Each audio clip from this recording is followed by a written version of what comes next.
अजीत डोभाल के पाकिस्तान में वो 7 साल जिनकी वजह से उनसे आज भी डरता है पाकिस्तान। अजीत डोभाल को खुफिया दुनिया का जेम्स बॉन्ड कहा जाता है, जिन्होंने अपनी रणनीतियों से अपने दुश्मनों को हमेशा मात दी। उन्होंने पाकिस्तान में जो 7 साल बिताए, उस दौरान उनकी कई अहम जानकारियां इकट्ठा की जो भारतीय सुरक्षा एजेंसी के लिए बहुत ही खास है। डोभाल ने देश को सुरक्षित करने के लिए हमेशा काम किया। उन्होंने IIT मद्रास में यह कहा था कि हमने पाकिस्तान के सिर्फ उन्हीं जगहों को निशाना बनाया जो आतंकवादियों को प्रशिक्षित कर रहे थे। राष्ट्रीय सुरक्षा सलाहकार अजीत डोभाल ने IIT मद्रास के एक कार्यक्रम में शिरकत करते हुए ऑपरेशन सिंदूर पर बात की और बताया कि किस तरह मात्र 23 मिनट में भारत ने पाकिस्तान को घुटनों पर ला दिया था। उन्होंने बताया कि भारत ने सिर्फ आतंकवादी ठिकानों को निशाना बनाया। इस अवसर पर उन्होंने यह भी कहा कि विदेशी मीडिया ने इस पूरे घटना चक्र की रिपोर्टिंग पक्षपातपूर्ण तरीके से की थी। अजीत डोभाल भारतीय सुरक्षा एजेंसी के जेम्स बॉन्ड कहे जाते हैं। अजीत डोभाल ने 7 सालों तक पाकिस्तान में अंडर कवर रहकर काम किया था और भारत सरकार को जरूरी जानकारी दी थी। उनका मिशन बहुत ही खतरनाक था, लेकिन उन्होंने इसमें सफलता प्राप्त की थी। इस कार्यक्रम के दौरान उन्होंने सवालों का जवाब देते हुए बताया था कि वे 7 सालों तक पाकिस्तान में मौलवी के वेश में रहे हैं। इस दौरान खतरा भी रहता था। उन्होंने एक रोचक जानकारी साझा करते हुए बताया कि वो लाहौर में थे और उसी दौरान एक मजार में थे। उन्हें वहां एक आदमी मिला जो मजार में धार्मिक कार्य किया करता था। उसने अजीत डोभाल से कहा कि तुम हिंदू हो। अजीत डोभाल ने इनकार किया।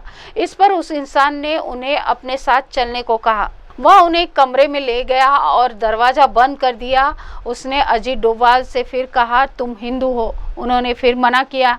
तब उसने कहा कि तुम्हारे कान में छेद है जो एक हिंदू कराता है। तब डोभाल ने उससे कहा कि हाँ मैं हिंदू हूँ। अब नहीं हूँ। इस पर इस इंसान ने यह कहा कि तुम आज भी हिंदू हो। मैं तुम्हें सलाह दे रहा हूँ कि इसे सही करवा लो, क्योंकि इस तरह से घूमने में खतरा है। मैं यह बात इसलिए कह रहा हूँ कि मैं खुद भी एक हिंदू हूँ। मेरे पूरे परिवार को यहाँ मार दिया गया। मैं आज किसी तरह से अपनी जान बचा कर रह रहा हूँ। उन्होंने अपनी अलमारी खोलकर उससे शिव जी और दुर्गा जी की प्रतिमा दिखाई। उन्होंने इस कार्यक्रम में यह भी बताया कि वे जहाँ के रहने वाले हैं वहाँ जन्म के बाद पहले के दौर में कानों में छेद कर दिया जाता था, इसलिए उनके कानों में भी छेद था। बाद में अजीत डोभाल ने उस छेद को सर्जरी के जरिए छुपाया था। अजीत डोभाल के जीवन पर एक किताब भी लिखी गई है जिसका नाम है Ajit Doval the Indian James bond.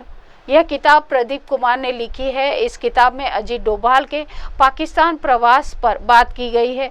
Ajit Doval को खुफिया दुनिया का योद्धा कहा जाता है क्योंकि उन्होंने किसी भी परिस्थिति में हार नहीं मानी। उन्होंने अपने पाकिस्तान मिशन में इतनी खुफिया जानकारी जमा कर ली थी कि आज भी पाकिस्तान उनके नाम से घबराता है। अगली खबर, STF की जांच में खुला मजहबी साजिश का अंतर्राष्ट्रीय सिंडिकेट। यूपी के गांव-गांव में एक्टिव था। जेल में बंद उमर गौतम।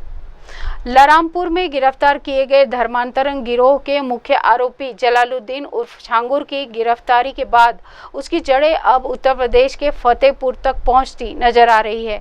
STF सूत्रों के मुताबिक पंथुआ रमवा गांव के निवासी और वर्तमान में उम्र कैद की सजा काट रहे मोहम्मद उमर उर्फ श्याम प्रताप सिंह का नाम छांगुर के नेटवर्क से जुड़ता दिखाई दे रहा है। हालांकि पुलिस ने अब तक इसकी पुष्टि नहीं की है, लेकिन STF इस एंगल से गहराई से जांच कर रही है। मोहम्मद उमर ने वर्ष 1984 में नैनीताल में पढ़ाई की थी। इस दौरान इस्लाम कबूल कर लिया था। इसके बाद उसने उत्तर प्रदेश के कई जिले जैसे फतेहपुर, हमीरपुर, बांदा, रायबरेली, बिजनौर, मेरठ और मुजफ्फरनगर में संगठित रूप से धर्मांतरण की मुहिम चलाई। दिल्ली, नोएडा और आंध्र प्रदेश जैसे राज्यों में भी वह करीब 1000 से अधिक लोगों को धर्मांतरण के लिए प्रेरित कर चुका है। इस नेटवर्क के तार ईसाई मिशनरियों से भी जुड़ते दिखाई दे रहे हैं, जो प्रदेश भर में वर्षों से सक्रिय रही है। पैसे, नौकरी और बहकावे का इस्तेमाल कर करवाए जा रहे धर्मांतरण श्याम प्रताप सिंह उर्फ उमर ने फतेहपुर के कई इलाकों में जैसे सनगांव, खकरेडू, हसवा, ललौली और मोहम्मदपुर गौती गरीब और असहाय परिवारों को पैसे और नौकरी का लालच देकर धर्मांतरण के जाल में फंसाया। इस मामले में चर्चों के पादरियों से लेकर प्रयागराज के नैनी स्थित शूआउट्स यूनिवर्सिटी के कुलपति तक सवाल के घेरे में है। हालांकि कोर्ट से उन्हें राहत मिल चुकी है। अगली खबर, मेरठ में गायब हो रहे मासूम बच्चे, अब तांत्रिक के घर मिली लाश। जाने सनसनीखेज मामला। सरधना थाना क्षेत्र के नवाबगढ़ी गांव में 2 मासूम बच्चों की हत्या से सनसनी फैल गई। गांव के लोगों के बीच डर और दहशत का माहौल है, क्योंकि मामले में तांत्रिक क्रिया की आशंका जताई जा रही है। पुलिस ने एक आरोपी युवक को गिरफ्तार कर लिया है, जिसकी निशानदेही पर एक शव बरामद हुआ है। इसके अलावा एक अन्य लापता बच्चे का सुराग अभी तक नहीं मिल पाया है। एक संवाददाता के मुताबिक 3 महीने पहले 11 वर्षीय रिहान नामक बच्चा रहस्यमय ढंग से लापता हो गया था। परिजनों ने उसकी तलाश के हर संभव प्रयास किए, लेकिन उसका कोई पता नहीं चल सका। गांव में उस समय भी यह मामला चर्चा में रहा, लेकिन कोई ठोस सुराग न मिलने के कारण पुलिस जांच ठहर सी गई। बीते 2 दिन पूर्व गांव में 14 वर्षीय उवैश की भी रहस्यमय परिस्थितियों में मौत हो गई। इस घटना ने पूरे गांव में हड़कंप मचा दिया। पुलिस ने इस मामले में संदेह के आधार पर गांव के एक युवक को हिरासत में लिया है, जिसके बाद पूरे मामले का पर्दाफाश हुआ। पुलिस ने जब आरोपी से सख्ती से पूछताछ की तो उसने उवैश की हत्या करना स्वीकार कर लिया। उसकी निशानदेही पर पुलिस ने शव को बरामद कर पोस्टमार्टम के लिए भेज दिया है। इसके बाद पुलिस ने जब आरोपी के घर की तलाशी ली तो वहां से रिहान के कपड़े और कुछ बाल बरामद हुए। इसमें पुलिस को शंका हुई कि रिहान की भी हत्या कर दी गई है। हालांकि उसका शव अब तक नहीं मिला।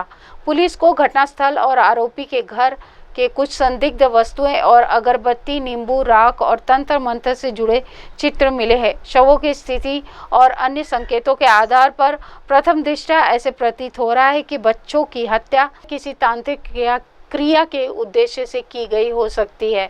हालांकि पुलिस अधीक्षक का कहना है कि वर्तमान में सभी संभावनाओं की जांच की जा रही है। कोई भी निष्कर्ष जांच पूरी होने से पहले नहीं निकाला जाएगा।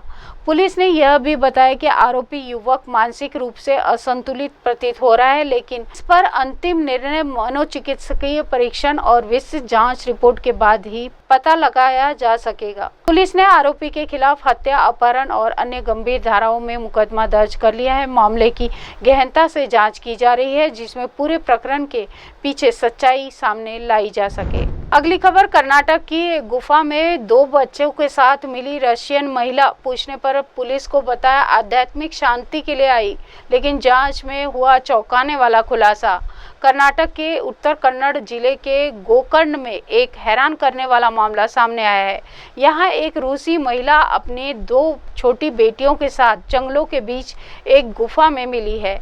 महिला का नाम नीना कुटीना उर्फ मोही बताया गया। गश्त के दौरान गोकर्ण पुलिस ने जंगल के भीतर एक अस्थायी घर में तीनों को पाया। महिला ने दावा किया कि वह आध्यात्मिक शांति की तलाश में भारत आई थी और बीते 2 हफ्ते से वह अपनी बेटियों के साथ गोकर्ण में रामतीर्थ पहाड़ी की चोटी पर एक दुर्गम और खतरनाक गुफा में रह रही है।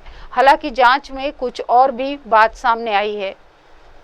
यह घटना 9 जुलाई को शाम करीब 5 बजे सामने आई, जब गोकर्ण पुलिस स्टेशन के इंस्पेक्टर श्रीधर SR और उनकी टीम पर्यटकों की सुरक्षा सुनिश्चित करने के लिए रामतीर्थ पहाड़ी क्षेत्र में गश्त लगा रहे थे। जंगल में तलाशी के दौरान उन्होंने एक खतरनाक भूस्खलन प्रवण क्षेत्र में स्थित एक गुफा के पास हलचल देखी। जांच करने पर उन्हें रूसी मूल की 40 वर्षीय महिला नीना कुटीना अपनी 2 बेटियों के साथ गुफा के अंदर रहती हुई मिली।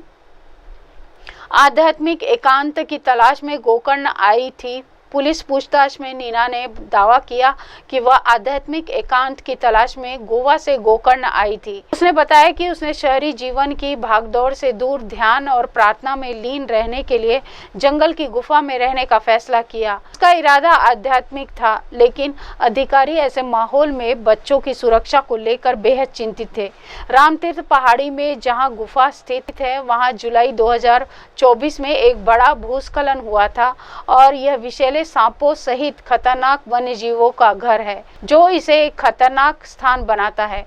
महिला की काउंसलिंग करने और उसे खतरों से अवगत कराने के बाद पुलिस की टीम ने परिवार को सफलतापूर्ण बचाया और उन्हें पहाड़ी के नीचे उतारा। महिला के अनुरोध पर उसे कुमटा तालुका के बंकी कोडला गांव में 80 वर्षीय महिला साध्वी स्वामी योगरत्न सरस्वती द्वारा संचालित एक आश्रम में भेज दिया गया।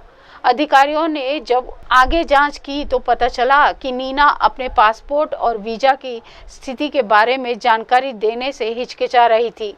पुलिस कल्याण अधिकारियों और आश्रम प्रमुख द्वारा और पूछताछ और समझाने पर उसने आखिरकार बताया कि उसने दस्तावेज शायद जंगल की गुफा में कहीं खो दिए हैं। उत्तर कन्नड़ के पुलिस अधीक्षक एस नारायण ने महिला और उसके 2 बच्चों को रूस वापस भेजने के लिए बेंगलुरु स्थित विदेश क्षेत्रीय पंजीकरण कार्यालय के साथ आधिकारिक पत्राचार शुरू कर दिया है।